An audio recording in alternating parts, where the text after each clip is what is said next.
Hey guys, welcome to Approach the Nerd, and it is our review for Charm Season 4, Episode 2. Guys, a lot happened in this episode. So just bear with your girl. I have a sinus infection or something's going on with me. So I'm clogged, and so I'm trying not to look at my lights. So hopefully you guys can see me okay, because I have very minimal lighting in here. But it's because I don't want to have a sinus migraine while I'm doing this. But I'm good. I got my water of truth here.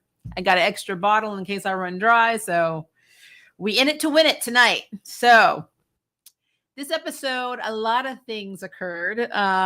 Number one, we had an introduction to our demon of the week, which I thought was pretty cool because we normally don't have a demon of the week because, I'm so used to the format of season 2 and 3 where we kind of everything's Armageddon now, the big baddie now, and nothing else really happens. So we're finally getting back into what I like, which is dealing with the weekly, demon or magical creature. And this week's one, and I have my notes up here, guys, so bear with me. So if you see me looking in a different direction, that is what's happening. But this week's, I don't want to call her a demon. I'm going to call her a magical intervention type creature.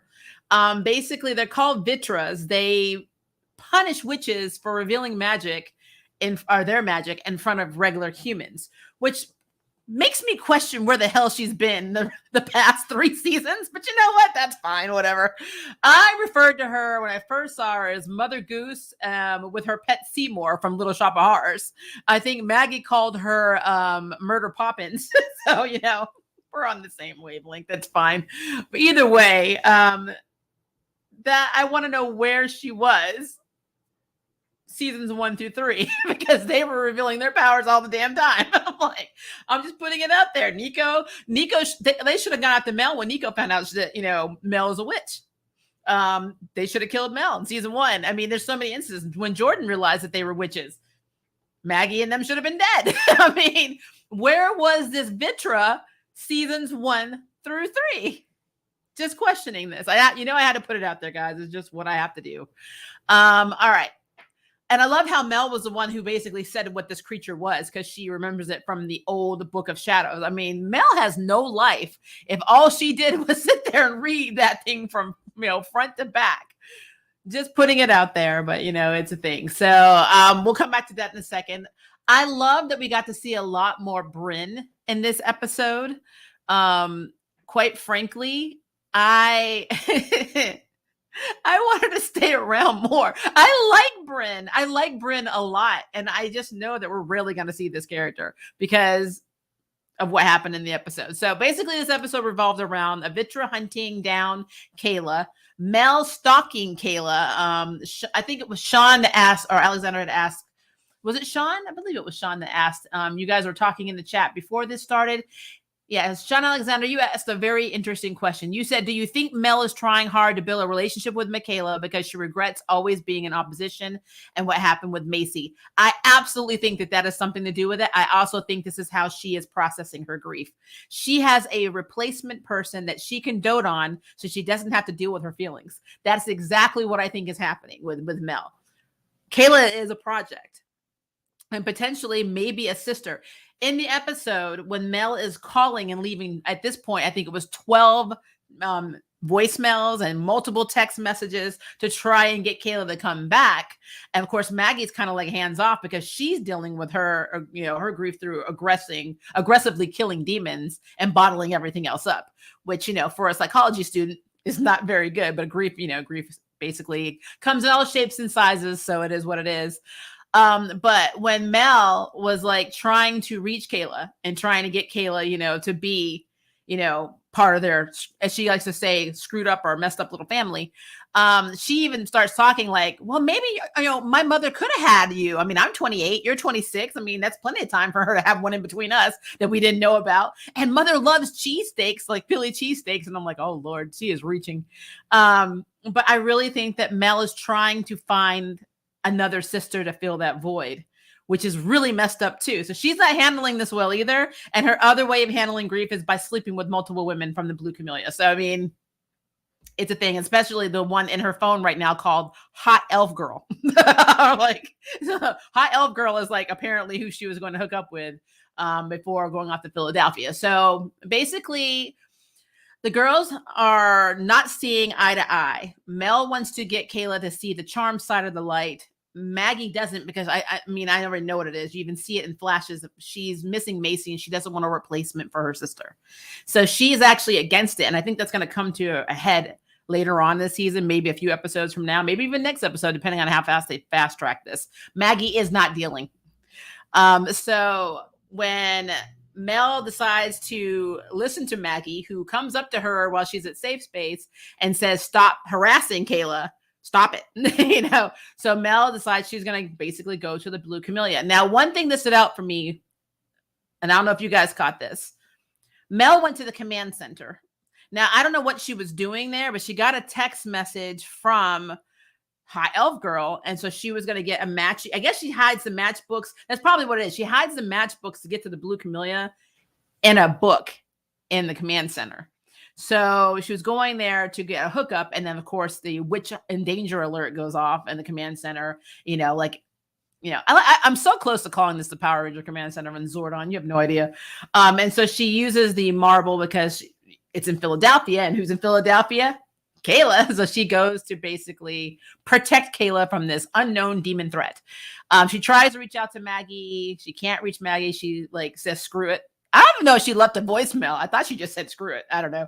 And she went there. And then Maggie's like, "After you called, I went to the command center and saw Philadelphia. And then I came." So we know that they both came to Philadelphia. Mel literally approached her and she's like, all I heard was Whoopi Goldberg from Ghost. "You in danger, girl." And she's like, "Get the hell away from me. Leave me alone. If I'm not answering your 12 voicemails, maybe that should tell you something." And of course, Maggie's like, "I'm sorry." She's not good with, personal space and boundaries. And so she drags Mel away.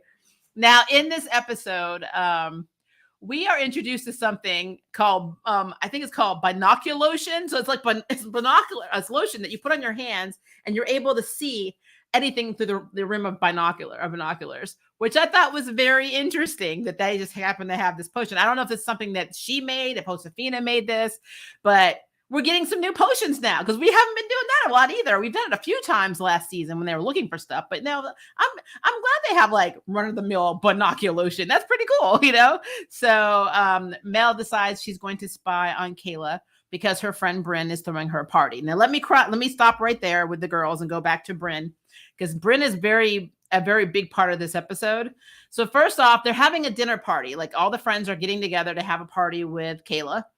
And, Kayla's really looking forward to it because she wants, after all the weirdness that has happened, she's really looking forward to it.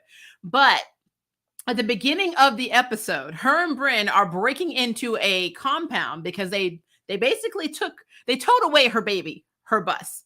I don't know where she was that they towed away this bus because she doesn't have a job anymore. But, apparently she wasn't with I guess it happened while she was off with the Charm Ones, probably in episode 1. So they towed her bus to this compound. And so her and Bryn are there to steal it back. Well, they get in there and, they need to distract the guard so they can try and get away on the bus. And so we're introduced to another character in Michaela's life that she trusts and has trusted since she was 10 years old, and is Slingy. And Slingy is a slingshot. So Michaela has a slingshot that may be her BFF more than Bryn. And she was trying to use it to, she used it to distract the guard. Well, she tries to start the bus and it doesn't start.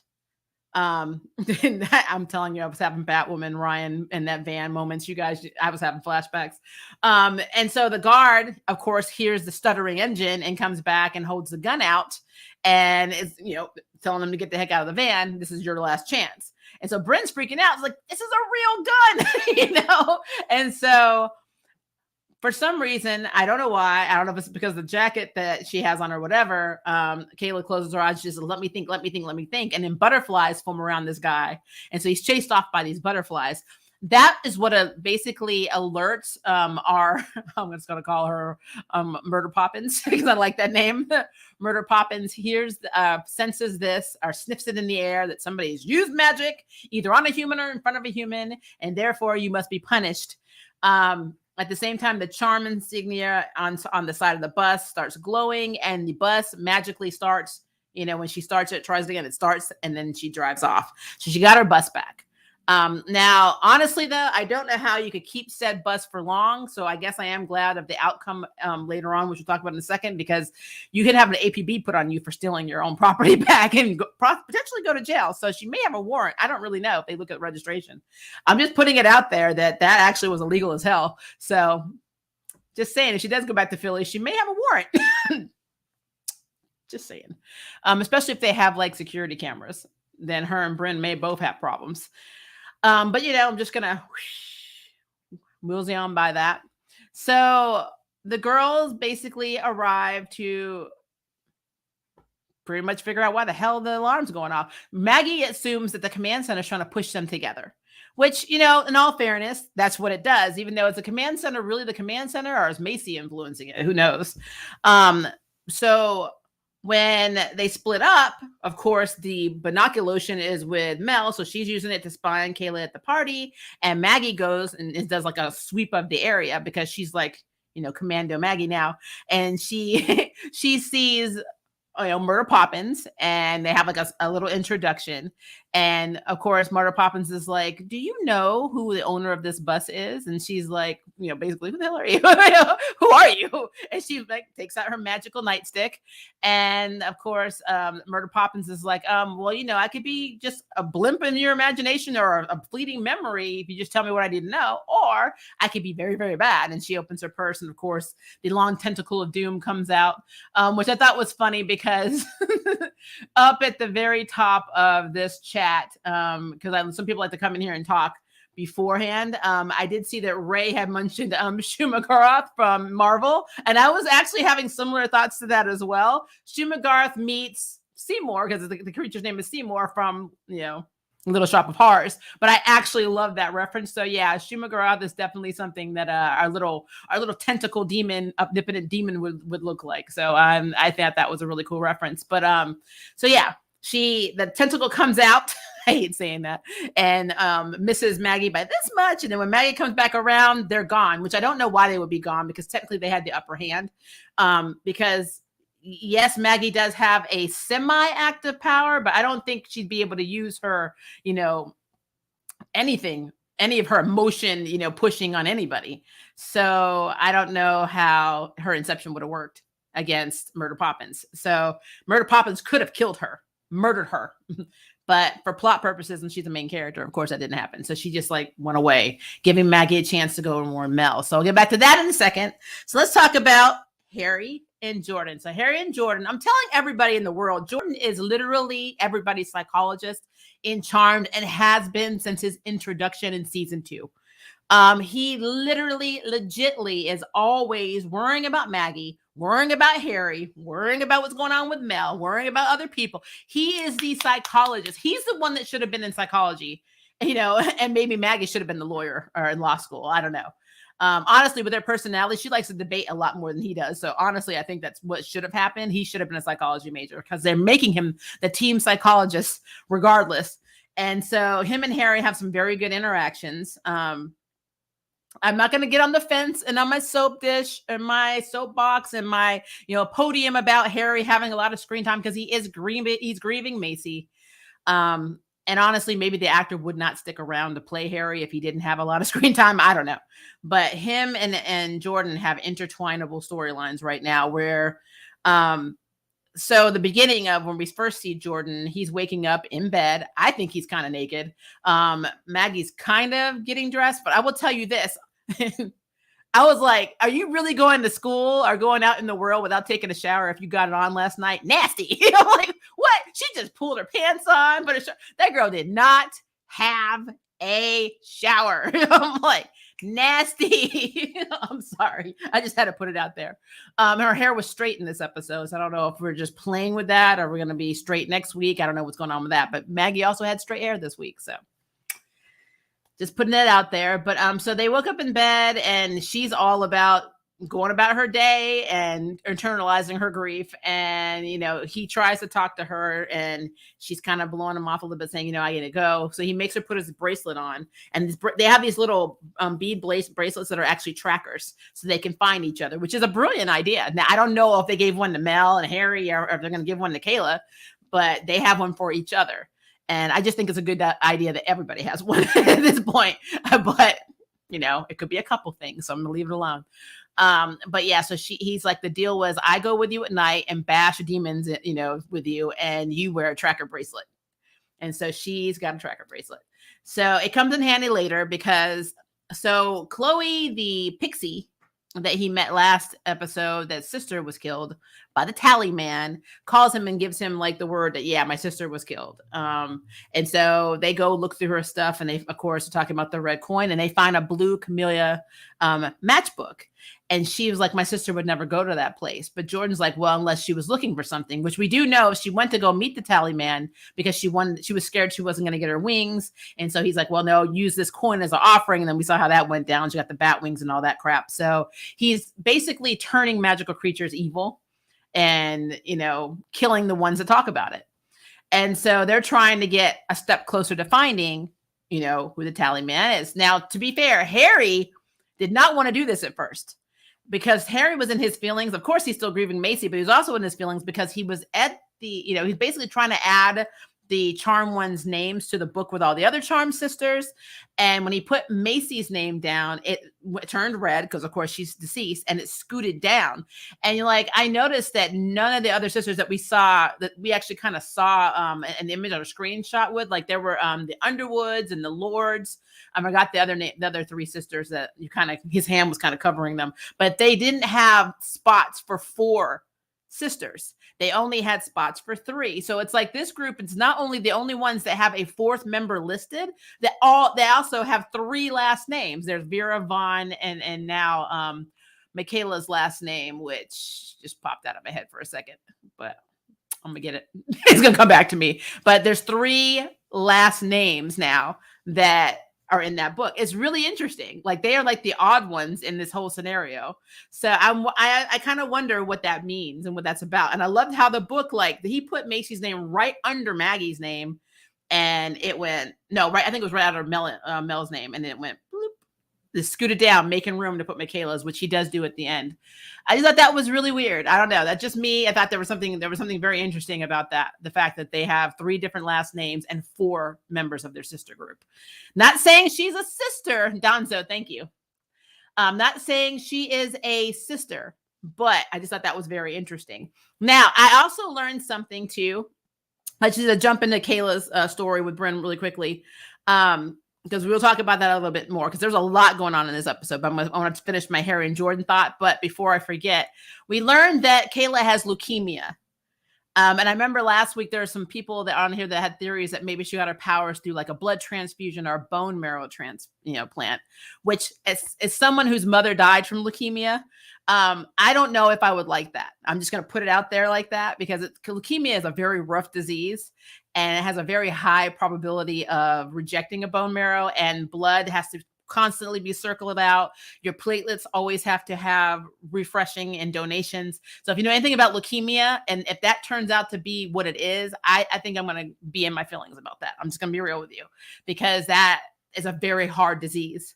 And so, yeah, I don't like the idea of her getting her powers just from a damn donation. I think that's going to actually tick me off. I'm just putting that out there because I know that some people said, well, she was sick. She had cancer. They never specified what it was. And now we know it's leukemia. And my mother had MLA. She had the very fast moving leukemia. There's 2 or 3 versions of leukemia, but like, I just know that that'll really tick me off if that's what it is. So it's my personal opinion. If you guys like that, that's fine. I just personally don't like it. All right. So back to Harry and back to Jordan. So after talking with Chloe, they go to the Blue Camellia. They try and approach this bartender. She was hot. She was pissy. And she was like, she had attitude. And she's like, I asked you what you wanted to drink. I'm not giving you information. She's also British, because there's a lot of British in this. And Harry kind of got like an attitude with her. And he's like, I know you freaking know what it is, so stop acting like you don't know. He was being very aggressive, almost like he was acting more like James. Like the version or Jimmy than he is himself. So she kind of looked like she was going to say something. And then she got a phone call. And we learned this from the boss. She's like, well, you're the boss. And she tells him about this leprechaun named Frank. And Roxy is the boss. And she was peeping at them through the window, which is very interesting. I want to know what Roxy is up to. Does she have nefarious plans? Is she somehow in cahoots with the tally man? I want to know more about Roxy. So that was on my radar. The owner of the Blue Camellia is an anomaly to me. So I got a little question mark. So they go to approach the leprechaun and they bring this bottle of booze with them. And, they start talking to him. They're like, Roxy sent us and we know that you're the ones that like to go around with these, with these, about these coins and blah, blah, blah. Long story short, Harry pretended to poison the bottle. He's like, oh yeah, we poisoned the drink. And the leprechaun's like, Frank's like, well, you wouldn't do that if you guys drunk from it too. He's like, yeah, but if only we had somebody that could heal the poison out of our systems. And so he heals Jordan. He has Jordan mock heal him, and they pretend to heal each other. They get the information from this guy, which the information is he dropped, these coins or whatever the guy needed off at this cabin in the woods. And I was already thinking, of course, it's a damn cabin in the woods. And so then he's like, take the poison out of me. And Harry's like, what poison? I'm like, wow, Harry is like, he's getting dark.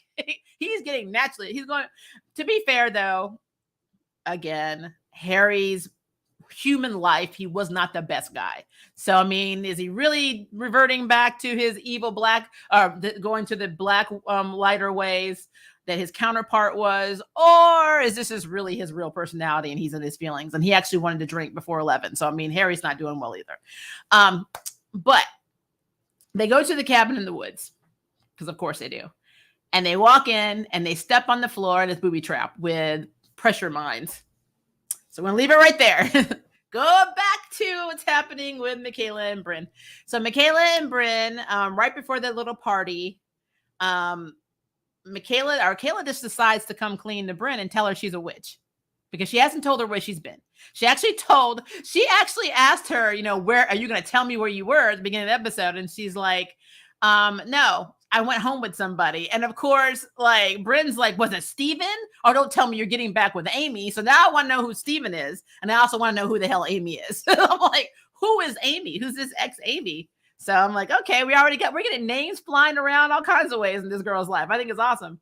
I love how they're establishing all of this story because she does technically have another family in Philadelphia. She had a life. She has a adopted mother and father that she was on the phone with her adopted mother. So I do think we are going to see her family at some point, and we better see Bryn again. But I mean, they were name dropping people. So I'm like, this definitely showed her bisexuality. If she was, if she asked if she went home with Steven or if it was her ex Amy. So nice play. I see what you did there, Charmed. But anyway, so she tries to show Bryn that she's a witch. She has a butterfly picture. She's trying to make the butterfly come out, and it doesn't work because she has no control over her powers. And I kept thinking, maybe you should have practiced this before you told your BFF that you were a witch. I'm like, maybe you just should have practiced it a little bit because it doesn't work. And Bryn's like immediately she's like, you're sick again. The cancer's back. It's just like, no. And then she starts crying. And so Kayla freaks out and she's like, no. No, I was just joking with you. It was a joke. I totally was joking with you. Because she doesn't want to upset her friend. And obviously her magic is not working. So then, of course, Bryn's still like, maybe we should cancel. And then they end up, just going to the party. The party is pretty cool. They make fun of Bryn not being able to dance. And they're drinking. There's foosball. There's a lot of people in this house. I don't know whose house this is. I think Bryn mentioned somebody named Carlos, but I wasn't paying a lot of attention to the name. But they're all hanging out. And of course, Murder Poppins shows up. The fire alarm goes off. Mel and Maggie are outside and they see her and they're like, well, shit, so they wait for all the humans to leave. And then they have like a really short fight. And this really short fight, it was short, but it proves something to me, kinda.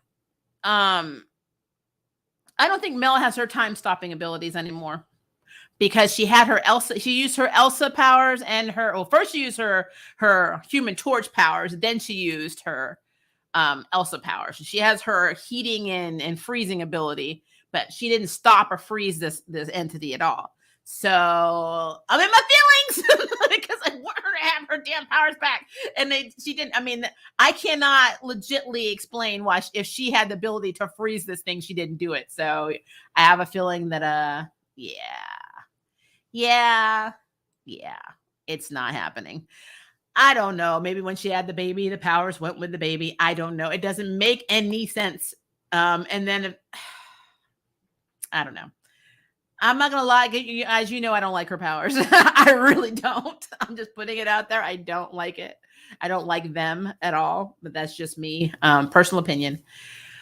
All right. So very, very, very short fight. It wasn't bad, just very, very short fight. It was actually a little anticlimactic how this demon was defeated, but we'll get to that in just a second. So they're doing the fight, and of course, Maggie's charging her and trying to hit her with her stick.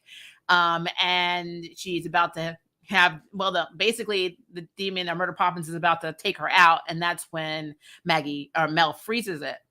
Or freezes the umbrella that she's about to hit her with. And then Maggie turns around and then breaks the umbrella. And then she shoots Seymour out, and it ends up hitting Bryn. And because it hit Bryn, it hit a human.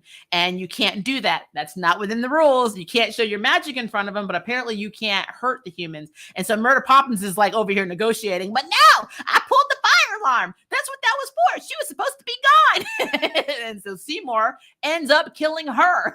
But I'm like, that was very anticlimactic, and I understand why it had to happen this way. It's because the power of three is not technically established. Yes, we have the three girls. Yes, they are charmed ones, but they can't do the power of three. That's what I'm thinking, unless they're, in sync, and they're obviously not in sync. I mean, at this point, poor Kayla can't even use her manifestation powers at will. So, how is she going to do anything? So I guess that's how they decided to get rid of the demon. But I don't know. I just felt like that was a little bit of a cop-out. That was just me. Having Seymour take her out for injuring Bryn felt very anticlimactic to me. But that is just my opinion, guys. All right. So since Bryn is hurt and she's got this black veiny stuff happening, which it looked like the black liquid we saw, back from the tree, the tree of ashes or whatever, Lord have mercy, our tree from season 3 that for some reason went out of my damn head. This is what happens when I have a sinus infection, guys. My brain doesn't work. Is a tree of amber. It's black amber. It's black amber. That's what the hell it is. It's called black amber. It looked like there was a little hole in her side that had little black amber coming out with little veins. And it looked I said the makeup on that was really good. It also kind of looked like something you would see in one of those movies where an alien is invading you and that the alien's coming out, like Prometheus or something like that.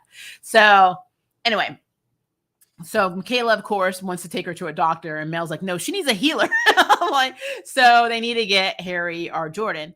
Well, Maggie uses the bracelet to track them, and they're about to come in, and they're like, no, it's pressure sensor. And of course, we have Kayla, who's a mechanic. So this actually tracks to me. I have nothing against the scene because she knows how to put engines together. She knows how mechanical things work. And she put together if there's an on switch, there has to be an off switch. Now, why the tally man has it in plain view, I don't know. I felt like that was interesting, but he had it up on the ceiling. But they had to figure out how to get to it because they can't walk on the floor, or they're on the mines, the pressure sensor. So, of course, Harry's doing a pep talk for her, and he's like, you have to embrace the magic, close your eyes, you can do this. And Maggie's like, listen, this is what he does. And he's like, you're a charmed one. And I'm like, yeah, the heavens opened up. And so she starts drawing. He's like, so draw. So she draws her her slingshot on the back of Maggie's jacket. Very fast, by the way, and then is able to make it come out, manifest it out of the jacket. And she uses the slingshot to shoot down the device that powers the mines, and they're saved. And then they go back to the command center, and it takes both Jordan and Harry to heal Bryn. I do not know why. I don't know. Honestly, I don't know why, because I really felt like Harry has healed a lot worse than that, but it took both of them to heal her. So question mark. Is it because, I get why Jordan might be struggling, because he, as he likes to say, he has powers that he feels were, that he jacked off of Harry. He's jacked white lighter powers. He doesn't know why. He can't teleport, and he was upset he couldn't do that. But yeah, it took both of them to heal her, which is very interesting. And I just have question marks about that. But this is where it gets interesting. I have a question about this. So Bryn was all excited, even when she saw Michaela, basically manifests a butterfly off her jacket right before the murder Poppins showed up in the episode. She kind of took it with stride and she was like, but you're not sick, right? And like Michaela's like, that's really all you have to say. And she's like, yeah, you're my BFF and I love you. So I love that Bryn was more concerned of her being sick than her finding out she was a witch. That's why I like Bryn's character. Well, Bryn, of course, is getting ready to go back to Philadelphia, thinking that Kayla's coming with her. And Kayla's like, she's like, you're not coming, right? And one thing that I have to say before we talk more about this episode is that did they erase her memory? The only reason I'm saying that is Maggie's like, we were kind of hoping you would forget. Now, I don't know if this is them telling her, shut your mouth, or if she went through the portal and it erased her memory. And that's something that Kayla will find out later on. She'll go back home and then Bryn won't know what she's talking about because the sisters did something to make her forget when she went through the portal. I hope that's not true. They better let Bryn remember all the stuff that happened. I'm going to be very in my feelings if they did not. So just throwing that out there. But Bryn is expecting phone calls and texts and visits through the weird, freaky, circle thing. And so I'm hoping that plays out. I do not want Bryn to be a character that ends up like Swan. Because where in the hell is Swan, guys? Where is Swan? Who's running Safe Space? Question mark. Like I just had to put it out there. We still have no idea. I need Swan back, and I'm very worried that she's no longer a part of the series. That they just brushed her off because she was with the old showrunners and their vision, and that they're at Safe Space. But where's Swan? So I really have questions about that. And I would love to see Swan's reaction to Macy being gone. I think that would be, I don't know. I feel like we're missing that. So I'm really hoping that's something we see in the future. But I digress. I just had to put that out there. But again, everything about this episode was cool. I just had those little micro questions that I asked. And honestly, I just feel like when Bryn was dying and she asked Mel to take care of Kayla, and she's like, she needs people. She acts tough, but she really does. And, it's just so, I love this character so much. And I really want her to be a part of this season, like a permanent part, a regular character, not somebody we meet at the beginning of Kayla's journey that she doesn't see. I will be so upset if that is not the case, because I really love Kayla and Bryn, their little BFFness. I love it a lot. Honestly, I know this is going to sound cheesy, but it reminds me a lot of Spooner and Astra from Legends of Tomorrow, and I really love their friendship, and I really, really don't want them to separate them. I just don't. So I'm in my feelings because Bryn lives in Philadelphia, and now Kayla's in Seattle. Another thing I thought that was interesting was they moved the bus, so now the bus is outside of the Vera's house. Or inside, I don't know. It's almost like it's in the backyard, but that's, I guess, where she's going to be sleeping. Because at first she's like, I can sleep on the couch. And I knew they were not going to give her Macy's room. It is too early for that. And I don't think Maggie can emotionally handle that. And honestly, I don't think Mel can either. But I really feel like moving that bus there was symbolic because it kind of gives her a way out, I guess. And like, you can always just start that bus and just drive the hell away from us. But it also allows her to have somewhere to stay that's comfortable and familiar while she's in an unfamiliar city, learning about an unfamiliar world that she doesn't know anything about. And her wanting to stay there to try and figure out how they're connected, I think is good. So I love that. I mean, maybe it was a little faster than I thought. I thought maybe it was going to be like episode 3 when she finally came around. I mean, not episode 2. So she came to the conclusion very quickly. Now, to be fair, she was grateful that they saved her best friends, and they technically saved her. So she did feel like she owed them and she wants to keep her family and friends safe. So I do get that. But yeah, I don't know. I just feel like it's just interesting. There's a lot to unpack with that because obviously her having the van there or the bus there is basically an indication that neither one of these groups, the sisters or her, are ready to get the kind of commitment where they all move her into the house. And I'm happy that they did that, because if they had just moved her into Macy's room right now, I think the internet would break. They'd be there's so many people that are still in their feelings about this character, even though I love this character. I think Michaela's a great character. There's so many people that miss Macy and hated how, Madeline left the show, and hated that Macy was killed off, and, just felt like Macy's entire journey was not done correctly, which I agree. I do think that they really dropped the ball in writing for Macy, because Macy was a brilliant scientist, and she was literally reduced to Hasty, #Hasty. That was her whole purpose, was Harry. I live and breathe my boyfriend. And so not having that type of storyline, and then giving all of the racist storylines on top of it. Yeah, I think Macy was done dirty.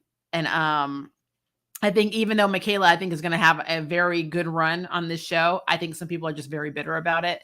So if they had moved her into Macy's room in this episode, I really feel like the internet would have broken. I'm just putting it out there.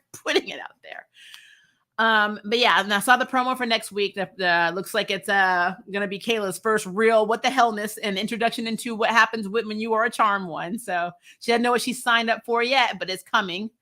Some interesting questions too were asked, like Maggie telling Mel what stops the sisterhood from being broken again, which makes sense. I mean, one of us could just die again.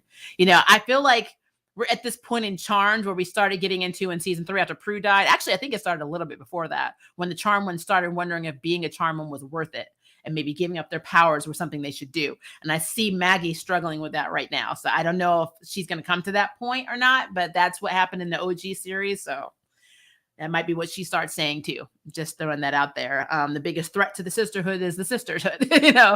I love how Harry gave the entire talk to Jordan about giving Maggie space, meet her where she is and she's grieving, and to spend as much time with her as possible, because he regrets we're always worrying about tomorrow and not cherishing every day you had with Macy. And Jordan saying, this is the first time you said her name since she died, which was like heartbreaking to hear. And then also later on, Jordan threw that back at Harry, saying, if we die on these pressure sensors, I'm going to be mad that I overcame this curse. But if we do live, I'm going to spend every waking moment with Maggie and you, because you're still living too. And I love how he threw Harry into that mix, meaning you're not by yourself. You have people that care about you. So I don't know. Like I said, all of this is grief. Like all of this is a reaction to grief. All of this is grief. The only person that's not grieving right now is Kayla. And I feel like that's showing a lot. It's going to show up a lot more later on. I mean, I don't think everything's going to be all peachy keen and, bubblegummy and tropically because she's, not throwing a party because she's decided to join. I think it's going to be very rough. And I actually like it. I feel like it's more realistic. But again, I do want to know, there's so many questions that I have. I want to know what is her connection, because I do not want it to be somebody just donated bone marrow to her or blood. And it's like, well, hell, everybody can become a Charm One eligible or candidate now. It's just as long as you get the blood. That doesn't make any sense. And then what's the point of revealing that she was dumped off at a fire station with parents ?unknown if there's not more to that? So I'm hoping that we're still following this whole connected in a different way type scenario. You guys already know my theories. And that it's not just the bone marrow blood thing. I think that is really going to bother me. And then on top of that, all the questions that I have are regarding with also the magical world. Like, why are we just hearing about Murder Poppins? Where the hell were you? I want to know. I mean, how many times have they shown magic in front of humans? Let's put it out there. So she just decided to show up now, or she just living in Philly, living her best life in Philadelphia. Is she a Boyz II Men fan? Was like wanting to live. I don't want to leave the city. I don't know. It was weird. It was kind of like out of the blue. I mean, I'm glad that we have an introduction, but it's just very weird. But as long as we keep this trek of having a new baddie every week on top of our search for the tally man, I will be here for it. If we're going to do this thing where we have a demon of the week, then 5 episodes later have a demon a week, I will be in my feelings. I cannot help it. I mean, so far this season is going really well for me, but I just do not want that crap, because it didn't work in season 2 and it sure as hell didn't work in season 3. I do not want that for season 4. So putting that out there too. Trying to see if I missed anything, because I know I'm going to look at your questions in a second, but I don't think I did. I will say naming your slingshot Slingy is very unoriginal.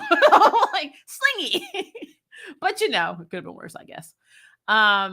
Also, back to the whole comment about Mel talking about how her mother could have had another kid. You really are seeing Mel's opinion of their mother. Like, Mama's a hoe. Like that, to Mel, Mama is a hoe. Also, I want to know what the bartender was referring to when she told Mel that she owes on her tab or whatever.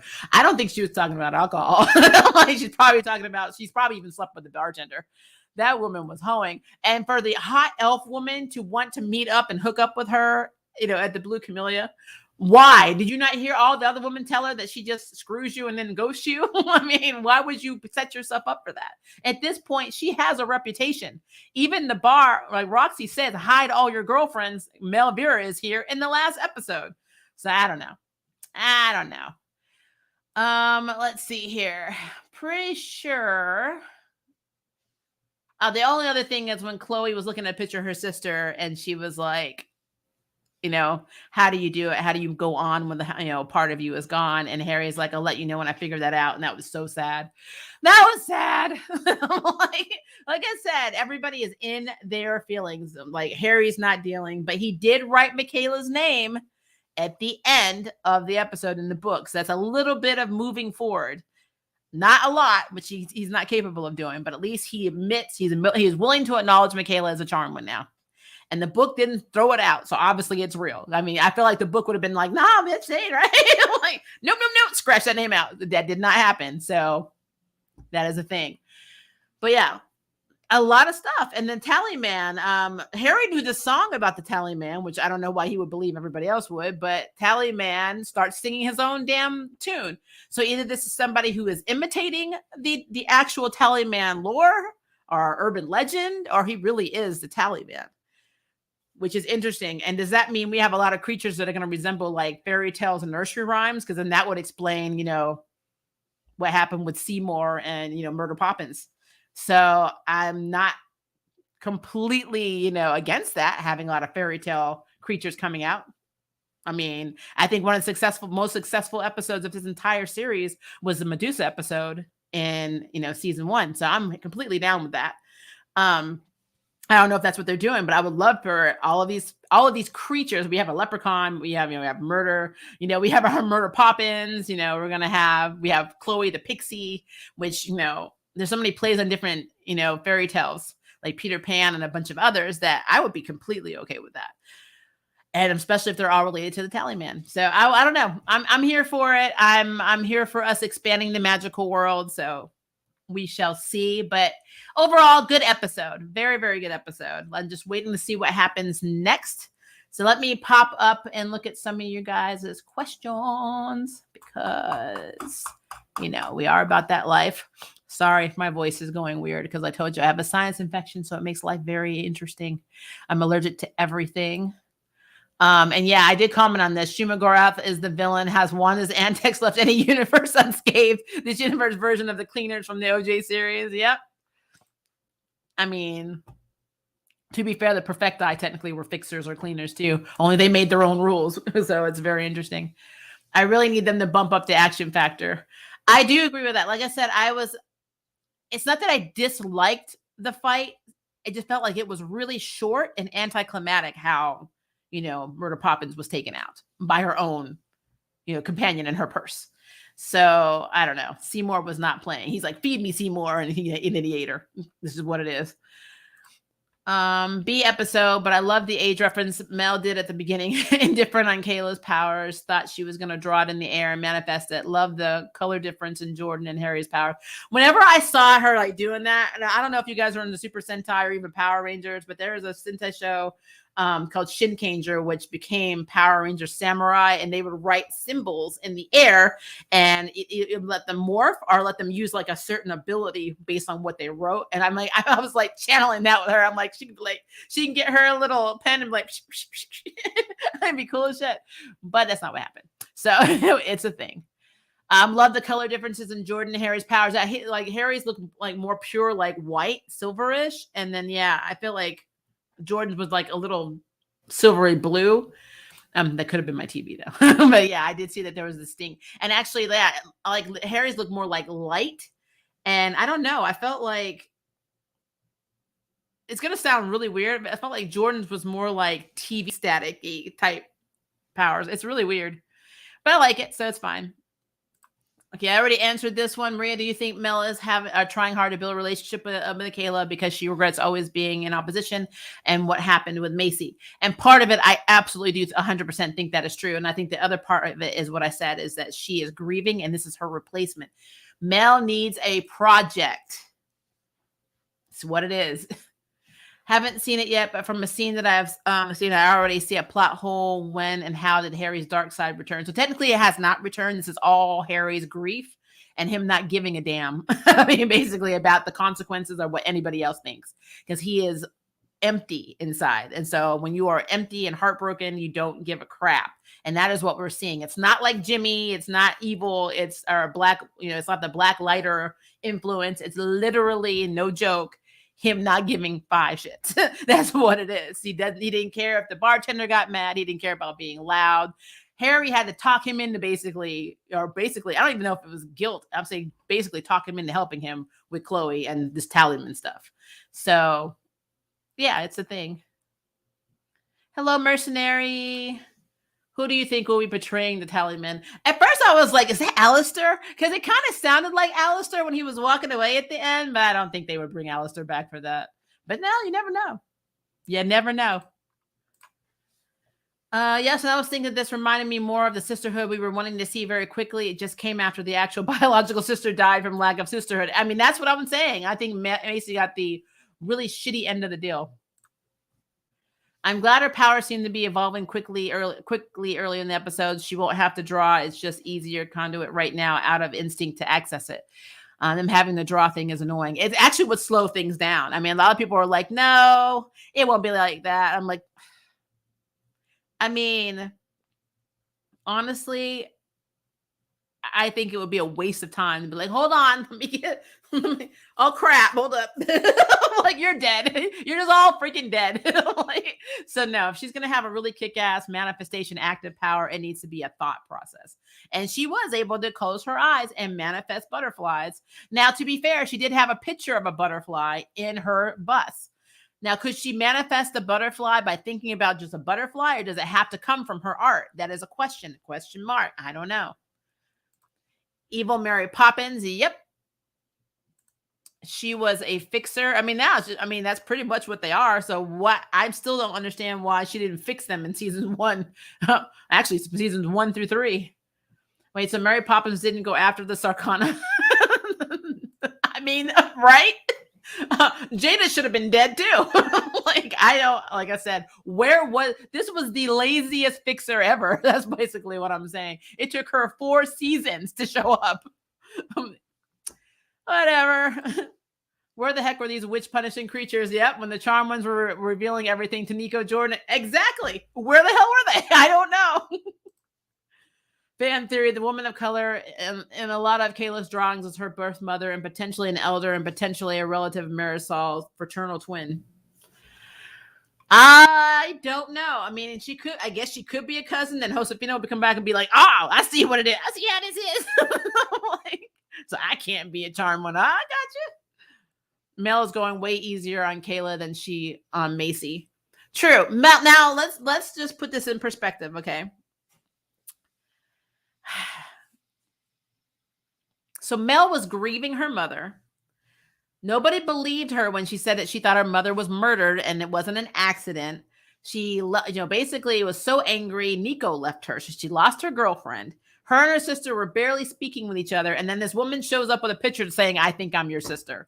That is a lot. That is a whole lot. Look at how Maggie is reacting to Macy being dead and how, poor Jordan's being put through the ringer. Oh, by the way, something else I wanted to mention before I forgot it. I love when Harry was like, not everybody can sing like Phantom of the Opera. And then, of course, if you know about Jordan's actor in real life, he actually was in Phantom of the Opera. as the Phantom. So I thought that was a really cool shout out to his Broadway theater musical career. But yeah, so whenever I think about how Mel was with Macy, and people always forget how Macy was also bitchy to Mel a lot. Hell, when she became the Source, she erased her. Like, she got rid of her completely.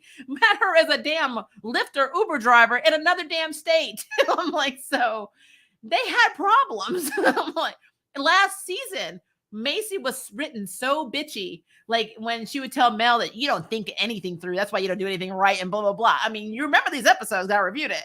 So Macy also had potential to be a bitch. So I'm just putting it out there. She does not get a pass because she's deceased. I'm sorry, that does not happen. So if a woman showed up at my house saying you might be a sister, I probably wouldn't be able to process that shit either. I'm like, are you freaking kidding me right now? And plus, who wants to believe that your mama flat out lied to you your whole life? And then on top of that, when Macy decided to run a DNA test on her own, did not ask them permission to do so. She ran their DNA and said, oh, hey, Maggie, me and you are sisters, and Mel, you're just half.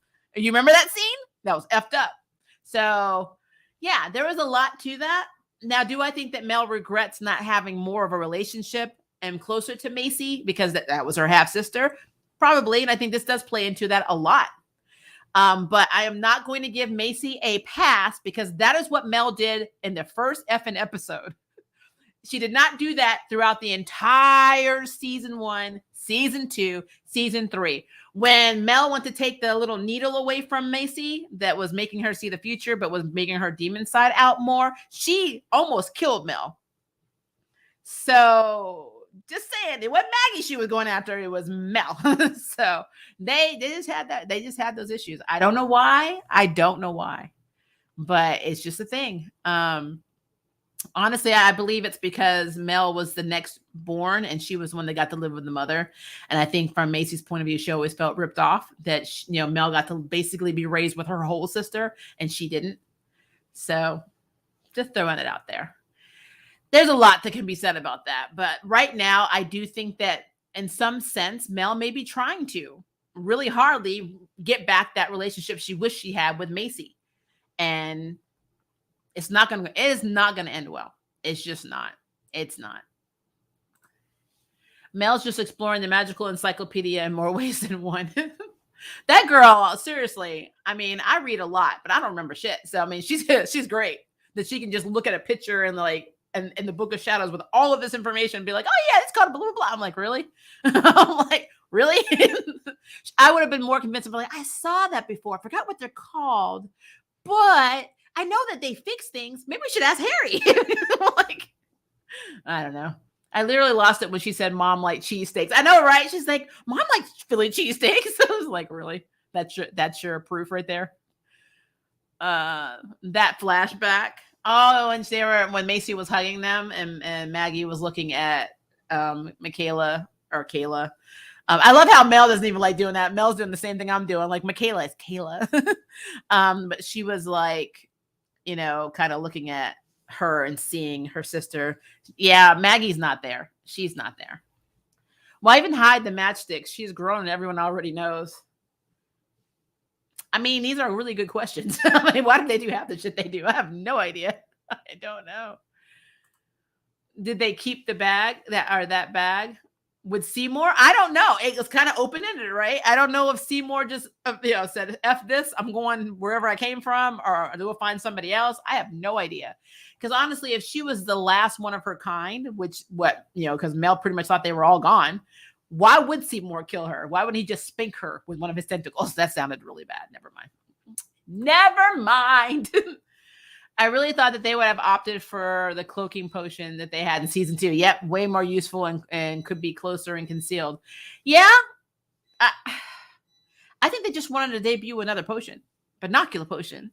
I mean, very generic name, but I mean, I just pour it on there and be like, hey, she was doing that. I was like, oh, okay, that's interesting. Where the hell was this potion last season? I'm glad they let Mel use her powers this episode, but this needs to be fixed already, showrunners. There are witches, their powers are meant for more than just weapons. I that is something I definitely miss from OG Charmed, and that they would use their powers. Like, how many times did somebody knock something down in the kitchen and Piper freeze it before it broke, or, freeze somebody before they ate something, or be it like literally in therapy and freeze the therapist so she can collect herself, And we don't see that, and it's driving me nuts. I mean, to be fair, what would Mel do though? I guess she could use her Human Torch powers to start the fireplace. I mean, or her ice cream. Her ice cream is melting. Hold on, and just like make it freeze again. I don't know why. I don't know if it's a money problem or budget thing. I don't know why they don't do that more. But I mean, I'm of the belief that if you can do that in Charmed, and Charmed does not have the budget that the CW have with this version, then they should be able to do that, especially with better CG. So your guess is as good as mine why they don't let her use her powers more, why they don't use powers more. It's a magical world where we rarely use magic. I'm really starting to like Kayla's powers. Also, she can only manifest drawings she drew, or like all drawings are art pieces. It seems like it has to be something that's around her art-wise. Now, the other question is, does it have to be her art? Can she manifest somebody else's art? So that's another question mark I have. OG Charm, they use their personal magic. Yep, all throughout every single episode for personal, practical, and convenient use, not just be a magical militia. I agree with that. Even though they had personal gain clauses, they never really did anything that, well, I guess if you really think about it, they did border that line a lot, but I don't know. That's interesting. Also, do security guards usually have guns? So this is a tricky one. It depends on the lot, and it depends on the organization. Now, if the police impounded it, and they have a security guard, their security guard would be armed, because even the PSTs are on some level, some of them are armed. Here in Memphis, where I live, I've seen security guards that carry weapons.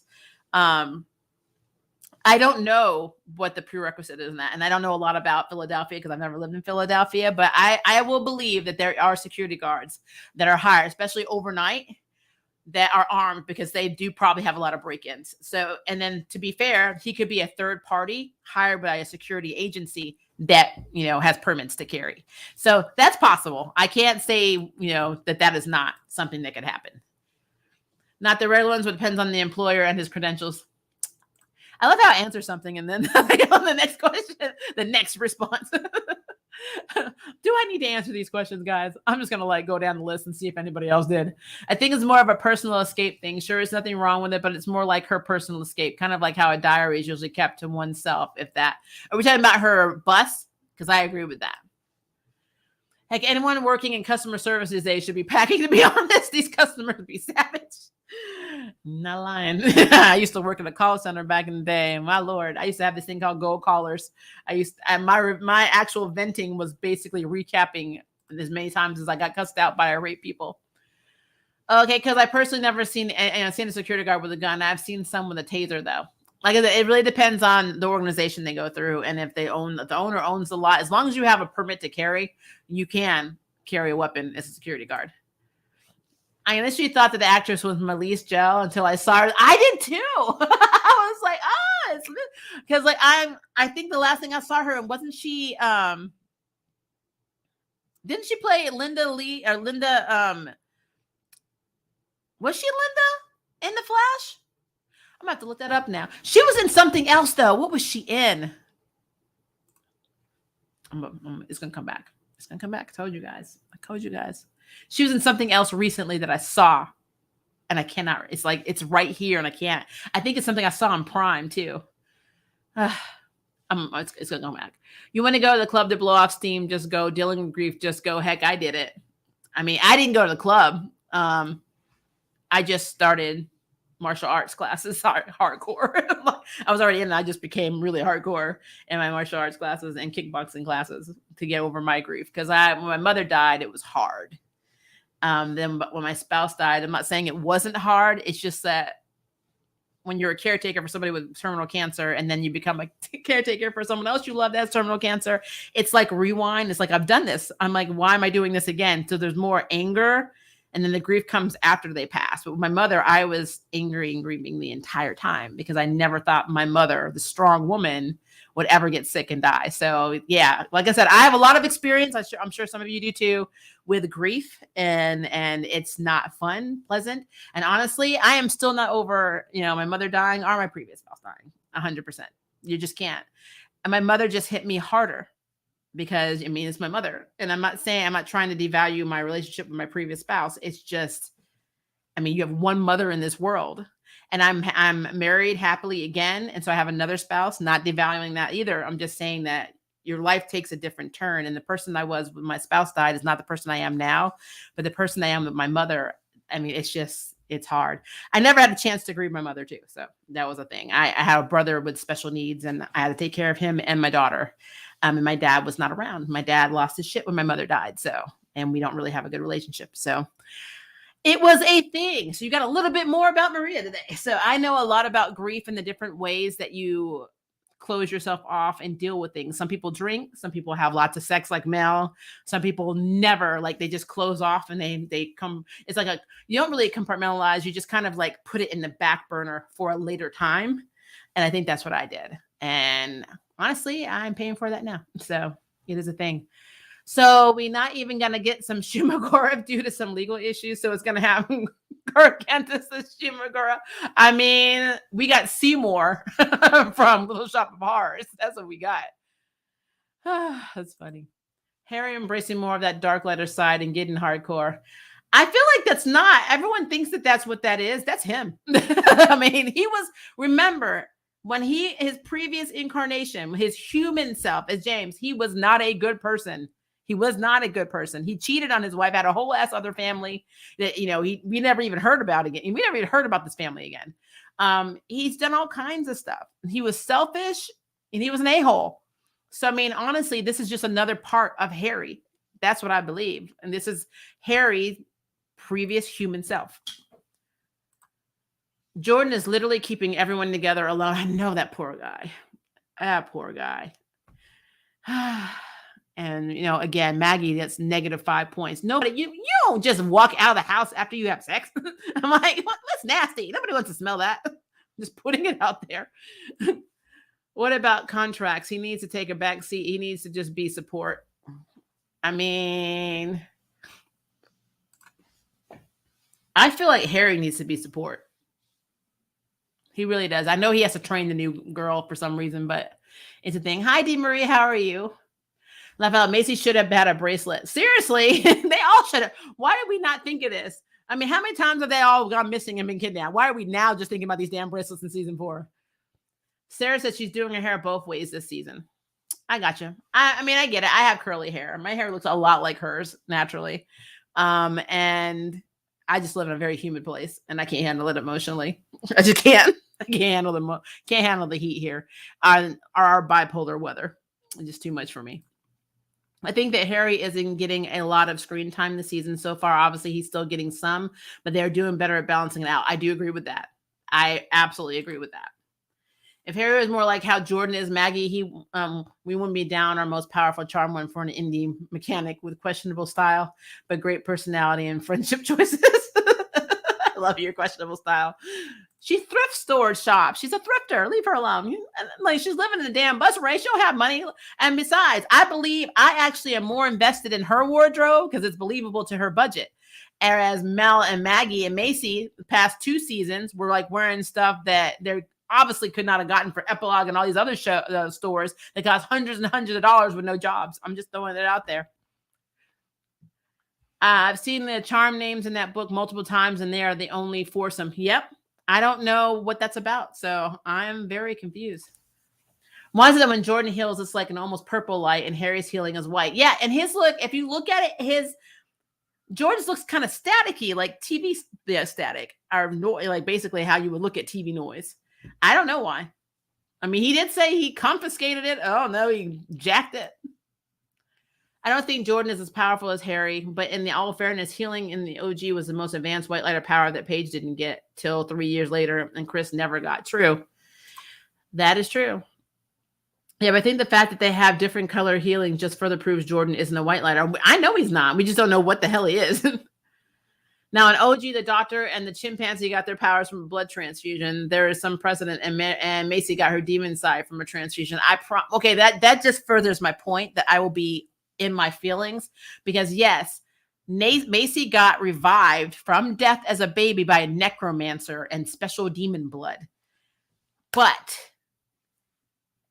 having leukemia and getting your powers from a blood transfusion or a bone marrow donation is stupid. I'm sorry. That means anybody in that war.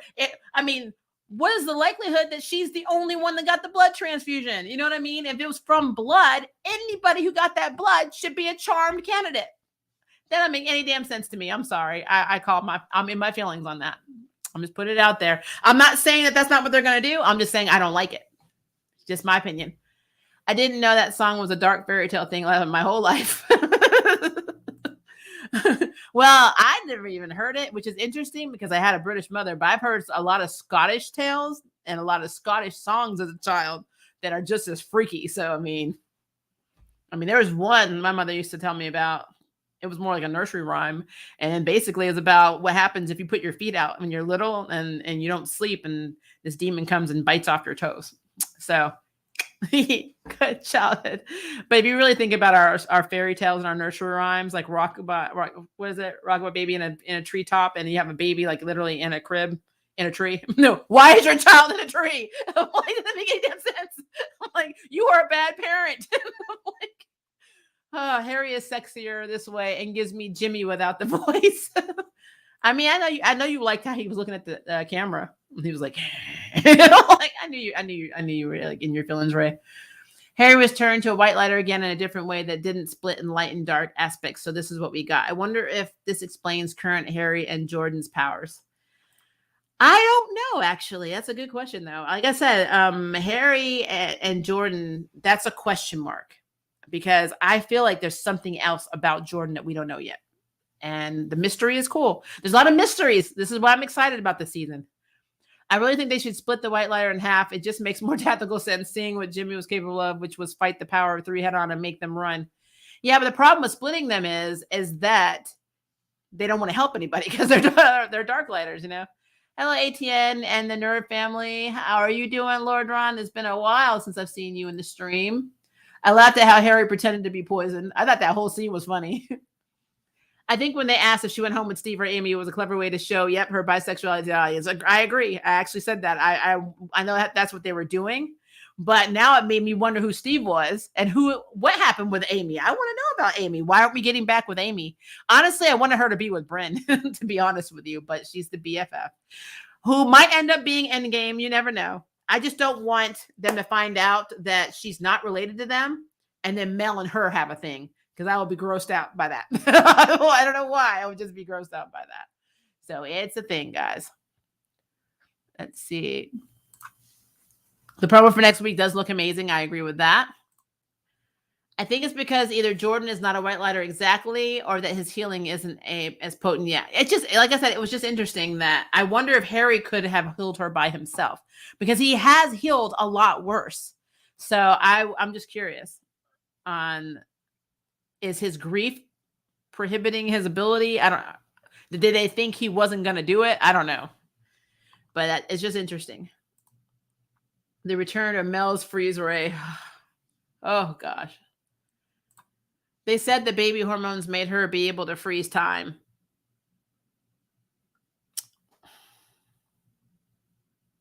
I'm like, you. I'm going to leave that alone. She hasn't vibrated molecules in a while. I want to see her use her molecular manipulation powers for that again. These powers that Mel have greater range than what she's using it for. Well, like I said, freezing and heating things up or setting them on fire is just not. I don't care. I don't care. I'm happy that they're all the same height. It was to look at them together when one was a giant. But no, they're not. No. I think Mel had on heels. Mel's actress is like 5'2" or 5'3". I have to go back and look at Maggie's. I think she's 5'4". I'm 5'5". So I'm around like an inch or two taller than them. But I'm pretty sure that Kayla is 5'8". Because if you look at them prospectively in other shots, she's taller than them. So they should not be the same height. Mel has the exact same powers as Piper, just less advanced forms of what she's used on the show, but more visibly stimulating. Like I said, I want her freezing ability back. I love the fact that unlike Piper, Mel was the true definition of a time witch. I like that she would accelerate potions and decelerate things. I love her freezing a room. I miss that so effing much. And yeah, I understand that that was an OG thing, but I mean, the ability to stop time is not married to, Piper Hallowell. So there are other ways that they could have advanced that. They didn't have to make it so she's able to combust things. I just feel like it is a shame to have a time witch and then not have her be a time witch anymore. I hate that. And I mean, she was even traveling to the future, and that's amazing. And I was like, I'm really in my feelings about this, Elsa meets Human Torch crap that they're doing. I don't like it. I didn't like it when they did it last season. I don't like it now. It's just who I am. I don't like it. Let's see. Paige was the only charm one in either series to master her primary power in one episode. She was jealous of Prue. They kept talking about Prue being a super witch. I remember that. I think by the end of the season, the power three will be in sync. Probably. The ending was creepy. Like I almost screamed when he started singing. I was upset because of that spider. I was like, fuck, forget the tally man. With that freaking spider on that web. Who lives in this house? Nope, not today. That reminded me of season 1 with Parker, Macy, and Kenenzi. Is it Kenenzi? Kenzie, the necromancer. Oh, okay. Of how when she hit Parker, a demon, she broke the rules and died. Oh yeah, that did happen. But I just really think that Murder Poppins should have had a better send off. I really do. I think Jordan's powers might be infinite like Suki Stackhouse, but I hope not. And he's just a lesser powerful human user. I don't know. Like I said, I think there's a lot to it. They never explained why his ancestor even knew about all these covens to begin with. I mean, it's just like the whole theory of like Hitler basically saying the standard of human beings should have blonde hair and blue eyes, and he had brown hair and brown eyes, and he was part Jewish and was committing genocide during the Holocaust. It's like why was Jordan's ancestors so obsessed with killing witches unless there are witches in his family? That's what I think. I mean, I think he could have warlocks and witches in his family and not know about it. So he was already magically, he had those magical genes, and maybe they weren't turned on until what happened with Harry. I just want to know. Everyone keeps telling me in Instagram, he's a Cupid. And I'm like, he's not. I don't think he's a Cupid. I don't feel like that's how you become a Cupid. So yeah, I don't think that's what it is. But I do think that we're going to learn some stuff about Jordan. And if it's done correctly, it could be really freaking cool. It really can. That's my theory. I'm sticking to it. I agree she was close to death. Leo ran into the same problem in OG when people were near to it, took longer or didn't work. That could be it. I don't know. I just felt like there have been other episodes in the last 3 seasons where they were almost dead and he was able to save them. So I don't know.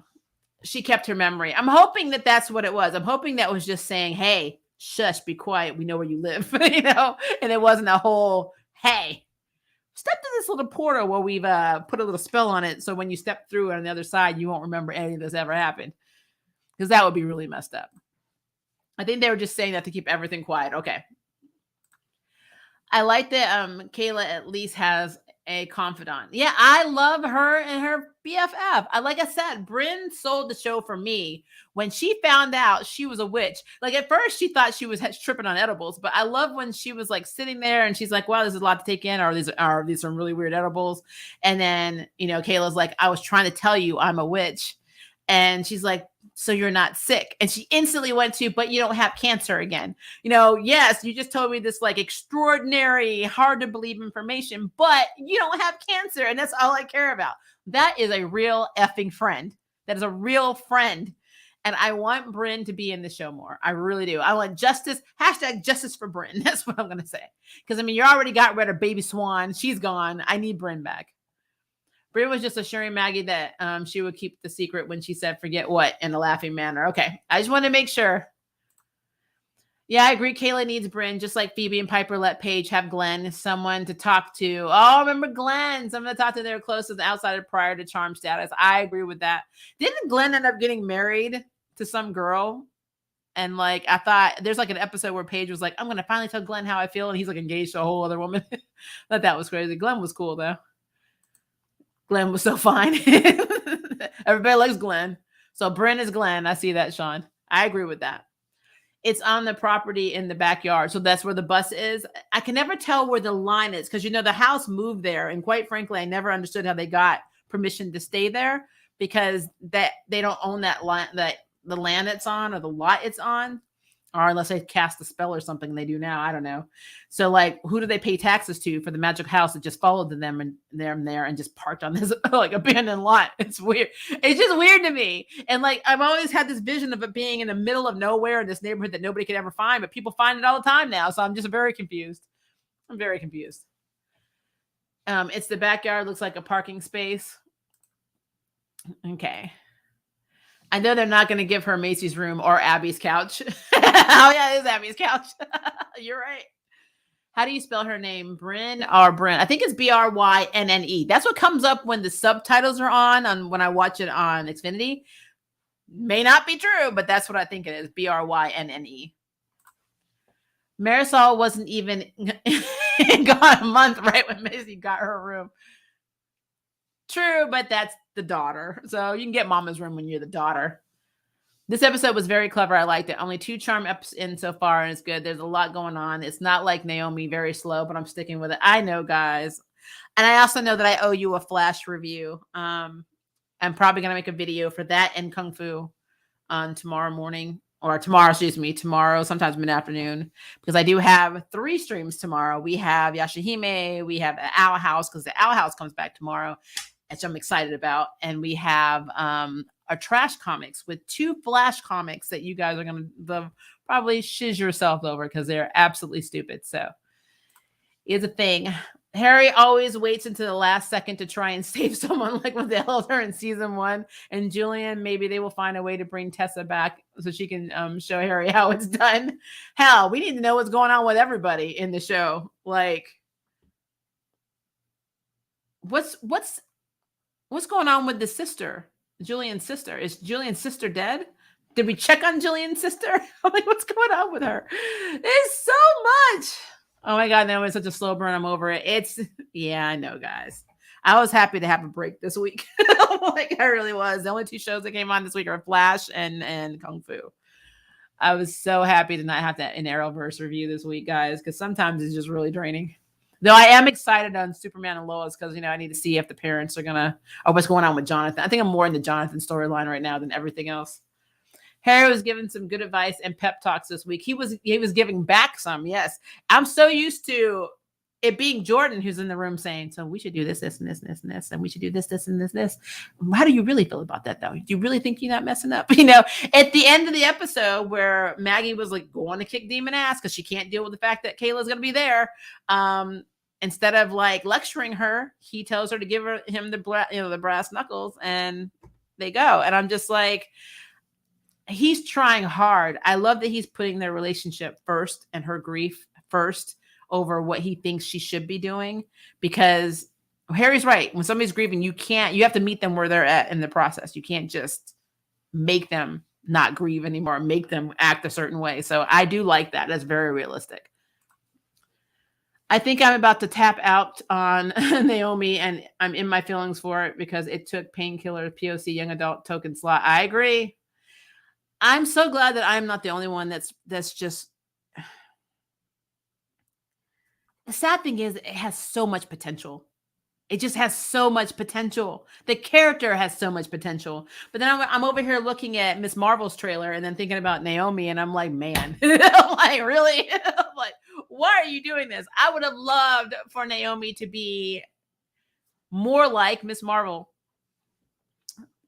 I don't know. They could have done it too. It could have been fairly easy to make it that way. This is what happens when you have people in the kitchen that are just more drama. Let's draw all this out and make weird connections like we do in the Arrowverse versus somebody who actually has researched the damn comic and, really figured out how to bring it all together. So it's a thing. I get it. I'm not giving up on it yet. I'm in it for the long haul of the whole season. But I mean, it doesn't make me mad like Batwoman did, but it makes me upset at the potential that they're losing. So it's just a thing. I'm sorry, but depressed Harry can get it. Something about depressing and trauma just makes me pay all these co-pays a week. Oh, Lord. Why? Catnip, Lord. Mm-mm. How old is she with the slingshot? So she was 10, I think Bryn said. The slingshot she got when she was 10 years old, and she named it Slingy. Technically, most of her daughters are Marisol to the most. True. I mean, they're cheaters. I mean, they hide shit. I mean, you're right. They're bad at relationships. Like, you're correct. When are they going to show her the Book of Shadows? Also, when are they going to clue in Josefina on this? Good question. Well, she already knows about the her being a charmer potentially. She was there for that. She was a paper, but she was there for that. I just love the fact that last week Maggie ripped off Josefina's arm and she stapled it back on. She stapled her arm back on. I thought that was hilarious. The Harry and Chloe moment reminded me of Piper with that ninja lady from the OG. We need more magical ninjas on these shows. Remember season 3 when the girls went back to their innocence to see their fairies and fight the trolls or goblins? Oh, I'll have to go look. One of these days I'll have to bring I have the entire box set, and I think I told you guys this in the Book of Shadows. It's like over there, but it's over there. I'm over here. So next time I do a review, I have to remember to have the Book of Shadows with me. So I'll have a prop.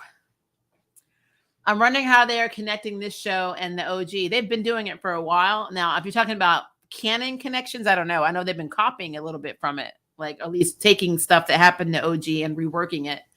But if you're talking about actual connections, until I see Hallowell sisters in there and see Prue Dead and Paige in that place in the book, because they would have had 4 names too. I'm going to assume they're not in the same universe.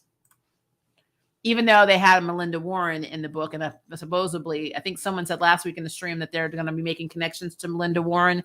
There's no way they can make a connection to Melinda Warren without the Hallowells. So, and a bunch of other families, actually. I need them to use their magic more personally and less like supernatural Avengers. I agree. I absolutely agree. Kayla doing the Disney wand thing would have made me weak. And I believe fairies are real. If you say I do believe in fairies, will Chloe's sister come back? Harry was a bat signal light and Jordan is a night light. It's so sad, but true. Hi, I'm Kayla Danzo, and you're watching Charmed, a Dross Disney logo. That's freaking hilarious. I wonder if we'll see Fenric the Vile make a return. I don't know. I feel like when you get new showrunners, all the other villains become non-existent. I don't know. I want Abby back. I want Abigail to come back so bad and be the new girlfriend for Mel. Mel needs somebody in her life. Kayla has the same power of Luce. She needs to learn sigils and hex side. I agree. I will say I will agree with that. That is true that they have because Luce can only use magic through putting in hexes and sigils on paper. So, which is something that she did on her cell phone too, if I remember correctly. But something that I'm hoping Michaela has the ability to do, like what she did in her car. She doesn't have to draw; it just has to be there. But then, I guess essentially that means she still has to draw, because if she doesn't have art around her, then she's weak. Unless she just learns to cast spells, which she could do. I don't need a demonic bad grandpa or evil Frasier to be the big bad. He needs to sit down, find a scooter, and go to Walmart and look at plants. Now, everybody knows you go to Lowe's to look at plants. They have good sales. Can Mel get 2 of those bracelets from Maggie, and her and Abby can wear them? Seriously, bring Abigail back. Attitude Macy was my least favorite change to her season 2 and 3. Yeah, well, she still had a little bit in season 1 too. Mel needs to be careful or she's going to get pregnant like Sarah with these mystical hookups. Yeah, that explanation was still really weird. But that's fine. We all should be trying to get that bag. I mean, they should have got that bag. But whatever. CW does like recycling plot lines. Absolutely. They probably want the Veras to be more careful about personal gain than the Hallowells, especially since one of them was irresponsible to the point where she was stripped of her active powers. Yeah, but I always felt that was kind of cheesy that they took Phoebe's powers, because yes, she was trying to do it to find her baby daddy, but I mean, Paige was conjuring a man to sleep with her. I mean, she should have been stripped from her shit too. Just saying. But I guess they couldn't strip her of her white lighter abilities. But I mean, they could have taken her active. Well, then again, it would have been hard because her white lighter powers merged with her version of telekinesis. So I don't know, but she should have been punished. I'm just saying. She should have been punished for that. And then Piper was using it on the therapist and other people. That's personal gain to give yourself time to think. I mean, that's just not right. So I don't know. I feel like Phoebe got punished and all of them should have been. But that's just me. If I lived in Memphis, I would carry a weapon too. Yeah, you probably should actually. It's pretty bad. I don't know how good Kayla power will be at I don't know how good Kayla's power will be at fighting demons. I don't know. I don't know if they'll have to fight the demons. Only Maggie will fight the demons. And then Mel will stand in the background and freeze and set them on fire. And then maybe Kayla can draw a box to put them in. I don't know. The ending was creepy on the screen when he started singing. Everybody's thinking that one was really messed up. That spider was freaking me out. It really was. Linda Park. Oh no, I knew Park's last name. It's my last name. Wally's technically future wife. I just can't remember if she played her. I can't remember, but there's something else that I saw her in too recently. I want to say it was on Prime, and I don't know what it is. So she's still working, so that's great. But yeah, that's who I thought Bryn was at first. When I'm like, oh, she's working on that. Like, no, she's actually a lot. She's not older, but she's like, I think she's in her 30s now. So I don't know if they were going that route since they're all supposed to be in their 20s. Do we think Danzo is her actual birth name or her adopted family's name? Adopted family name. Sorry about your losses. Thank you. I know we all have them. I don't think you ever get over death. You just evolve from it. Yep. Or branch off from it and become something else. Yeah, that's what I was saying. Like when my previous spouse died, the person I was then died with that person. And then I had to become someone else and then move forward. And that takes a long time. And then that's how I'm married to River now. So like, that's how that was. But when my mother died, I think it's because it was my mother. I couldn't deal with it. And honestly, I'm still learning to deal with that. My mother has been dead since March of 2008. And I still am not over it. And I want to say over it. I still have not completely, let's be real. I have not completely accepted the fact that my mother isn't here anymore. So there's that. But we're getting there. I love you too. Do you think the love of your life or the person you give life to will never have the same impact as a person that gave you life? Or are some bonds just so powerful and sacred? I think they're different. So like I know right now, if River were to die tomorrow, I would just die. I mean, it's just what it is. I mean, I am super obsessed with my spouse. And so like, we're just always together. We've been together every day almost since we started dating like 6 years ago. And like, I cannot imagine one day of not. River went on a business trip for 3 days. And I was cray. I'm like, I'm not seeing you for almost 72 hours. I can't handle it. It's not that I'm not independent. It's just that when you click with someone that on that level, it's just a whole different experience. So I don't know how to explain it, but just the idea of not seeing River at some point during the day makes me upset and sad. So I think some people might call that codependency, but it's not. It's actually, I really like being around my spouse. And that's actually not a bad thing in a relationship. I mean, it's not like I'm saying River can't go out and make friends and live a life. I'm just saying, I just want to see you during the day. But with my mother, because I was my mother's best friend. My mother was mine. I was a military brat. We traveled a lot. I didn't have my first set of friends till high school. So my mother was my best friend. So I didn't just lose my mother. I lost my BFF. The person I told everything to. I talked about everything with. My dad was always off doing missions or training or doing something in the military. So like he was always gone. And it was just me, my mother, and my brother. My brother's special needs. He has autism and spectrum retardation. So he became more like my child than my brother, even now. So yeah, it was just me and my mother against the world. So when my mother got sick, there was no universe I thought my mother was going to die. I just knew my mother was going to beat cancer. And she got diagnosed in December of 2007, and she was dead by March 18th of 2008. And it messed me up. Like it messed me up. So it's a thing. It is a thing. And to answer to that question, I think that every relationship that affects you is powerful and sacred in different ways. So it's just with my mother, because she was also my BFF. It was just worse. Maria has a FYN fun fact. Dr. Linda from Lucifer appeared in the episode of Ghosts. Oh, really? That's really cool. Was she a therapist? I would have loved to see that. In reality, this is closer to who Harry actually is than what we knew. Jimmy is more Harry than the Harry we met, which is sad. I mean, our Harry was just a carved aspect of his true self. I agree with that. But again, I also have to go back to the fact that his human self, his previous pre White Lighter existence, before he became a Dark Lighter, I like calling them Black Lighters. I don't know why I like it. It's just kind of cool. I feel like they're Black Lanterns from like Green Lantern. Just roll with me. But I feel like that version of him, the a-hole human, was what he was channeling. I don't think it was the Dark Lighter part. I really feel like it was his humanity, I guess, is a good way of putting it. Because, he's not being an angel right now. He's literally being a hurt, grieved, individual who is going back to his roots, which unfortunately he was a very intolerable, a-hole. So it's just what it is.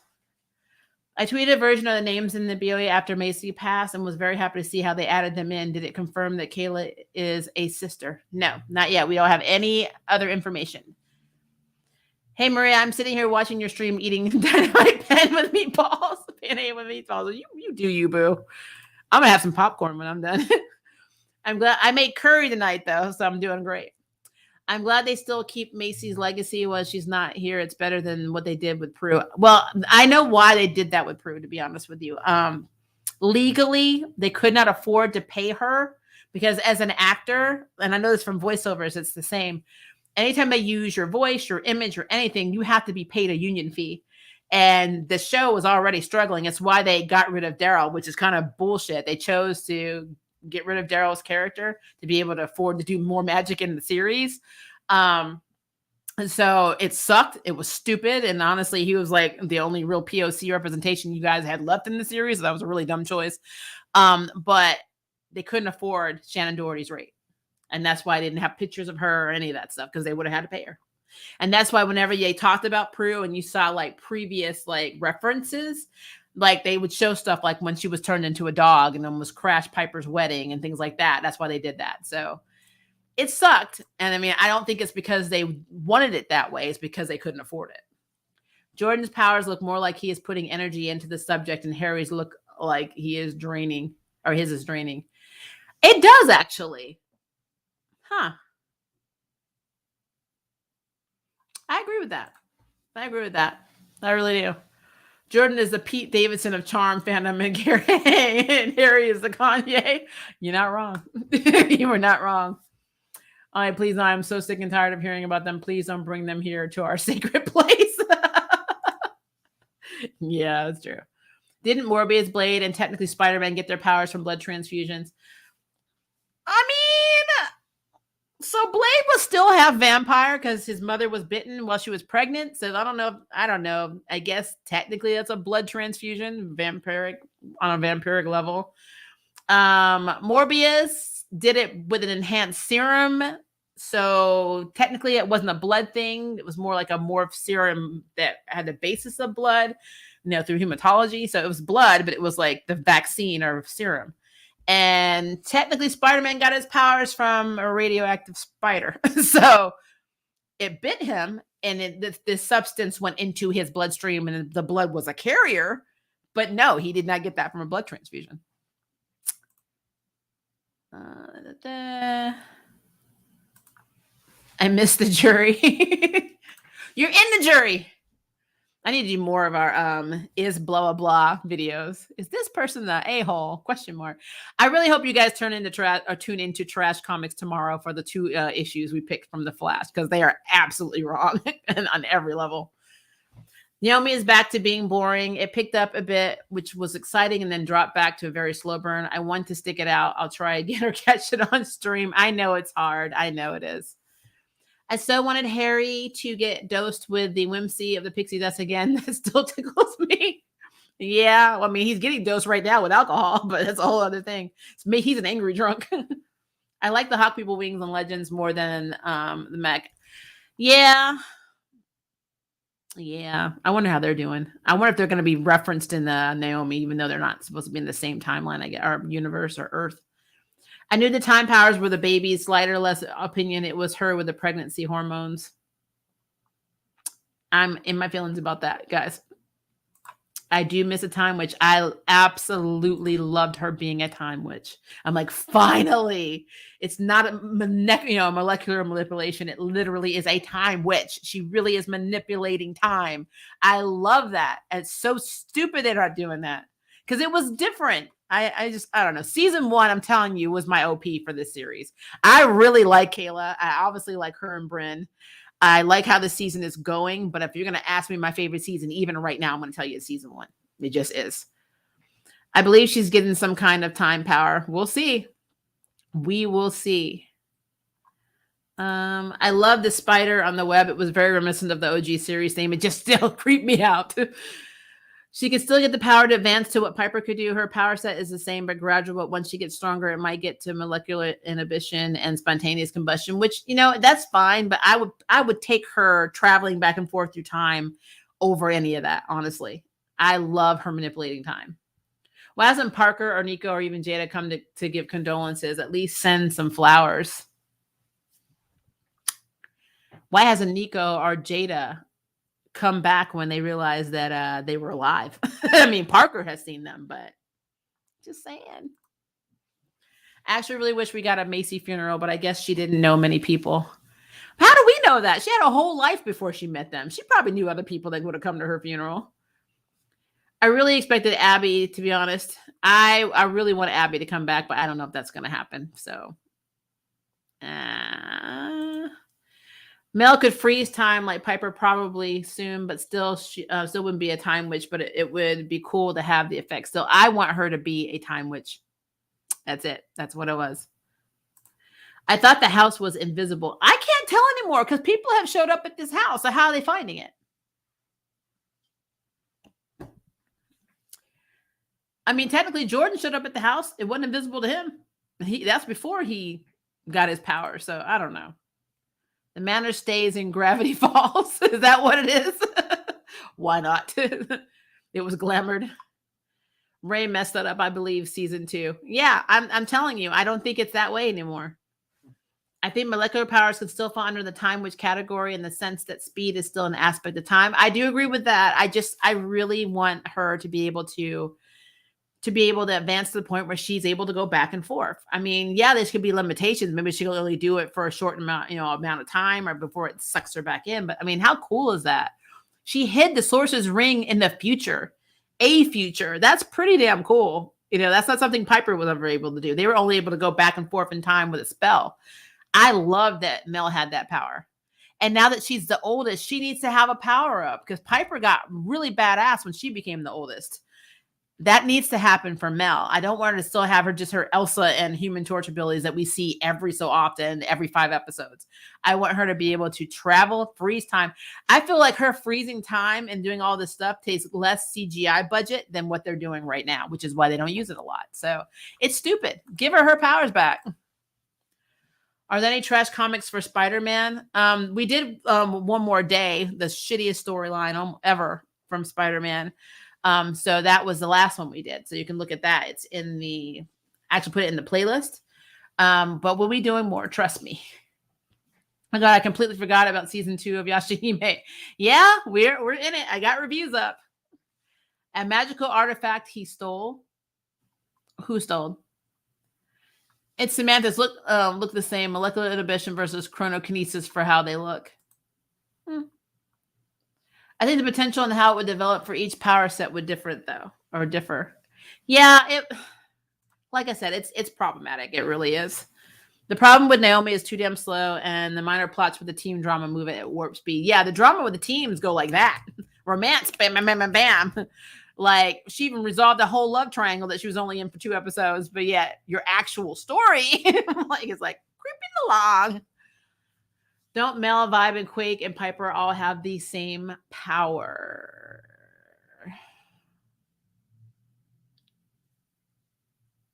I mean, it kind of feels like it, really, if you really think about it. Yeah. I can get down with that, yeah. Especially Quake. I could definitely see that. Kayla isn't gonna even be able to read the Book of Shadows. Who knows at this point? I really, really hate that they have the anticlimactic ass fight and had her own demon purse kill her. Like, why are there no big spells, no big slays? Tina would be nice, but this is season 4. Damn it! Yeah, it's big. I think it's basically because of what I said. She has not accepted herself as a charm one, so they can't have a big spell. Now, why Mel and Maggie do not know big spells, I don't know. And honestly, Maggie going on patrol by herself is kind of stupid. Yes, she can fight, but I mean, if Mel had not been there, she would have been dead. She would have lost another sister. I mean, Naomi's main plot is too slow. Absolutely. 100 trillion%. Let's see. It would be cool if each sister mastered an aspect of witchcraft. Prue was the master of the Book of Shadows. Piper was the potion queen. Phoebe was the spell queen. And Paige was the best with crystals. You're absolutely right. It would be cool. Well, Kayla's not technically a sister, but she's a master at art. Mela is the master at sleeping with lots of women. And Maggie is a master at overcoming anxiety, I guess, because I haven't seen her talk about anxiety or panic at all in the last 2 episodes. So there we go. That's one of her powers, to get rid of mental illness or mental health issues. I really think Phoebe came too OP with her fighting abilities. I agree with that. As far as stripping powers, who would do so? There aren't any elders. Who's the law for the magical world now anyway? It's supposed to be the charm ones, ironically, but I don't know. Hi, we got it first time in one of your lives. I haven't even seen the ep yet. You haven't seen the episode yet? Oh, I feel bad because I try and do these because I know my Saturdays are very busy. But hopefully, I mean, obviously you're still going to watch it, but hopefully I haven't discouraged you in any way from watching the episode, because I really did enjoy it. I just like to nitpick because that's what you do in reviews. And you're from Puerto Rico. Welcome, Puerto Rico. Say hello to Josefina for me.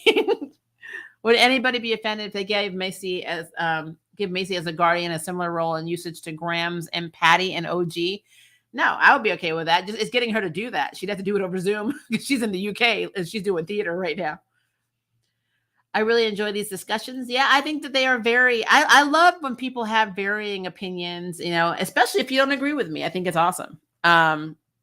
It's one of the reasons that I watch The Turnout, because I normally don't watch a lot of other review channels, but I watch The Turnout because he does charm reviews, and sometimes he'll do things, and we don't normally. It's so funny. Like, we both love the show, but we both there are times when we don't agree on things. So like he'll say, "Oh, I really like this," and I'm like, "No, it sucks," and vice versa. But it's still good to see that other perspective, and that's why I like looking at the chats. I love seeing other perspectives because it's just because I have a review channel, just because I review stuff does not mean I'm 100% correct.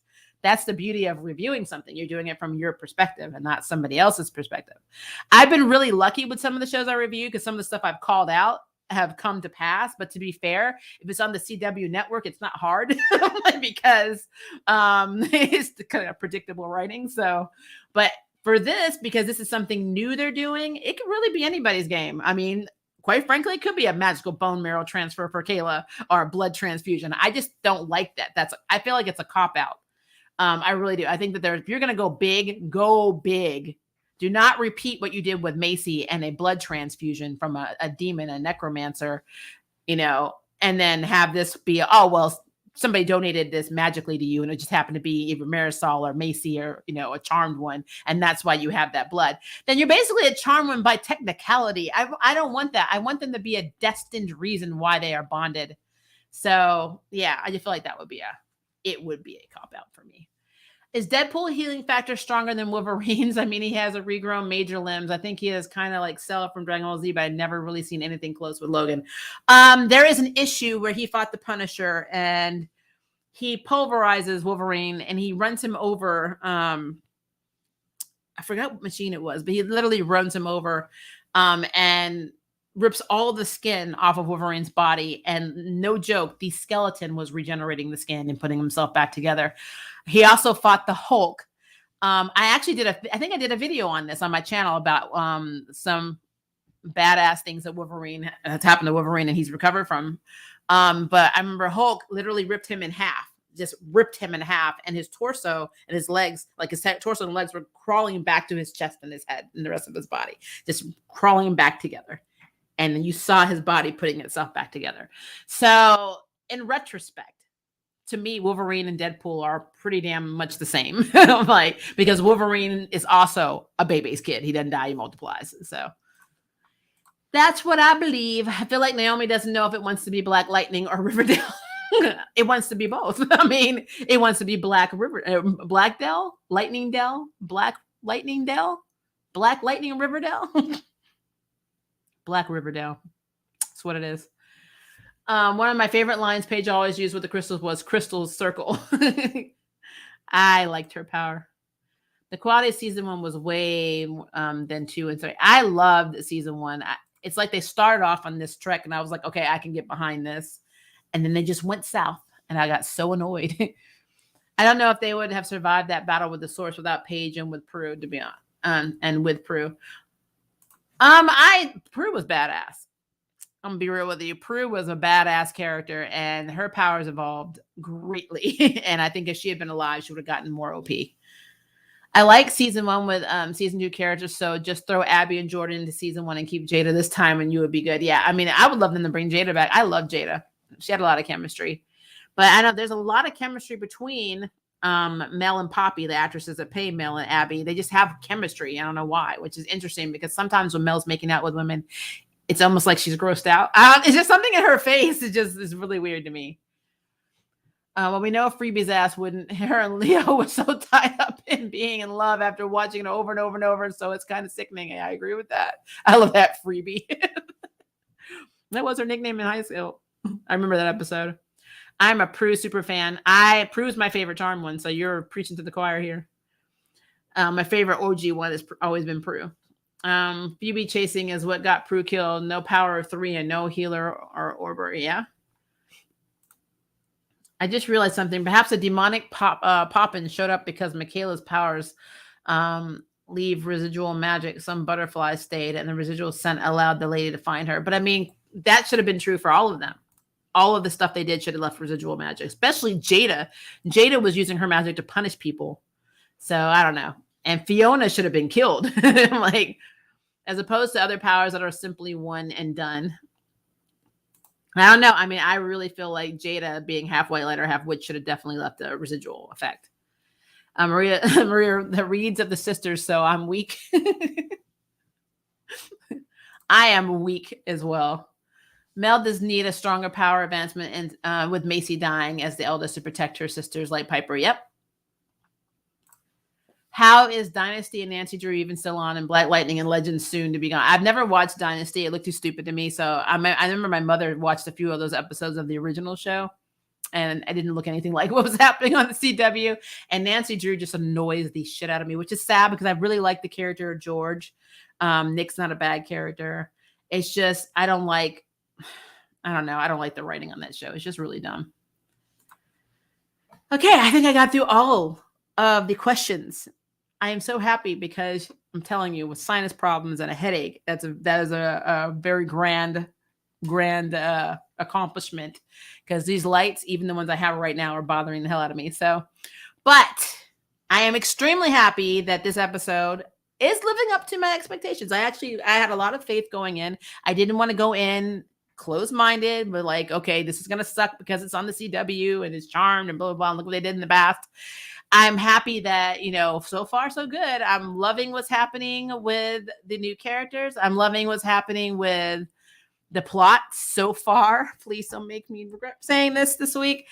But there's still a lot of stuff, a lot of question marks that we have. And I mean, again, there's a lot for us to think about in terms of mystery. Like, who are Michaela's parents and why did they give her up? How is she connected to Mel and Maggie? We need to understand what's going on with Harry because that is a big thing. And when I say going on with Harry, I mean, is his grief going to overtake him and is he going to lose his abilities as a white lighter? What's going on with Jordan? Is Jordan becoming something else magical that we have not, question mark, been introduced to, which isn't hard since we didn't learn a lot about the magical world. is Abby going to come back? Are we going to figure out the tally man anytime soon? Are we going to get magical creatures of the week? What's going on with Roxy in the bar? What is her end game? Is she connected to the baddie, or is she somebody who's for good? Is she an elder? I mean, there's so many things. There's so many questions. Is Bryn going to be a regular character? I mean, there's so many questions that I have. But if I did not, I saw some more questions just popped up. If I did not answer your question and we didn't discuss it, please leave it in the comments below so we can keep our little party going. But for now, your girl is going to go and get out of these lights because they are bothering the heck out of me. I will be back on 10 a.m. Central Standard Time in the morning for Yashahime. Then we have a 1 p.m. for our wonderful world of the Owl House, which I'm so sad. This is technically the last season. I think they have 2 movies coming, but last season we're going to get. And then I'm going to have our trash comics, which I believe I set for 3:30 or 4. It's on. If you look at the community tab, you'll see the time on there. But all of it's under Central Standard Time. So make sure you adjust accordingly. All right, guys, I love you. If this is day for you, have a good day. If it is night for you, have a good night. And I will see you in our next stream and our next